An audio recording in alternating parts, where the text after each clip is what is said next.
Hey, my name is Ian Westerman. I'm the head pro at EssentialTennis.com, where it's my mission to bring passionate instruction to passionate tennis players just like you.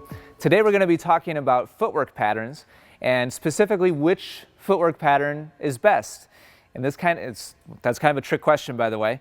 You'll find out why in just a minute. But I got a question from Gwyneth on YouTube who wrote in response to one of my other videos and said, I'm having this issue with my backhand. I feel like my footwork's not very confident right now. Currently, I use an open stance on my backhand, and I think I'm going to try to fix this issue by switching to closed stance. And she asked if that was a good idea. Well, this is something that I think a lot of times both players and coaches get stuck in a rut. Historically, they absolutely have.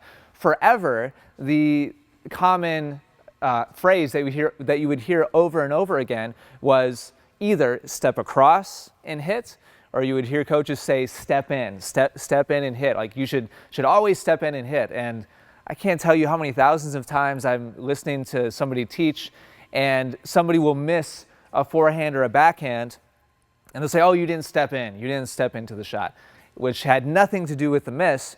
And they prescribe a specific footwork pattern across the board. You should always, do this pattern or this pattern or this pattern.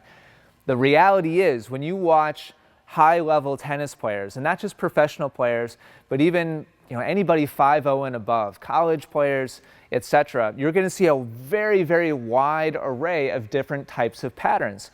And so, Gwyneth, for you and everybody else watching today, you should not be trying to shove all of your different shots into a single pattern. It could be that on your backhand, sometimes your opponent, these are just random examples here, sometimes your opponent's going to hit a shot really deep and powerfully, and open stance is just going to make the most amount of sense to just deflect the ball back quickly and kind of stand your ground on the baseline.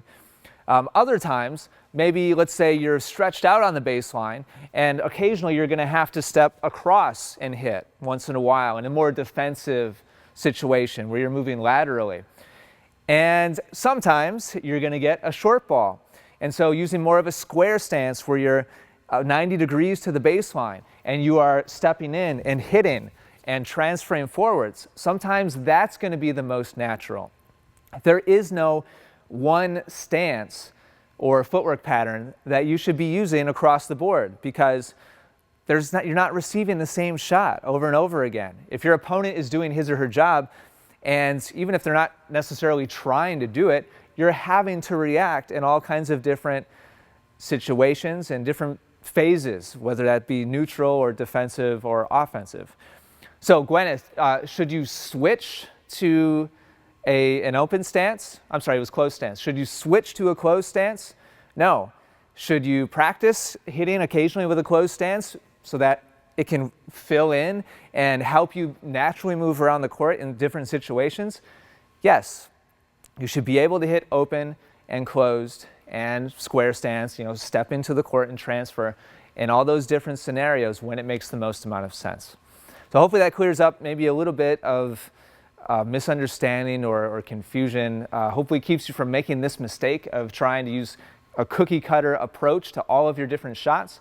If you've enjoyed this video, please click like and also subscribe to the Essential Tennis YouTube channel so you don't miss out on the tons of videos that we're constantly publishing, trying our best to help you improve at the game that you love. If you have any comments or questions about anything that you've seen today, leave those down below. And with that, I'll sign off. Thank you so much for watching. I appreciate it. Take care and good luck with your tennis.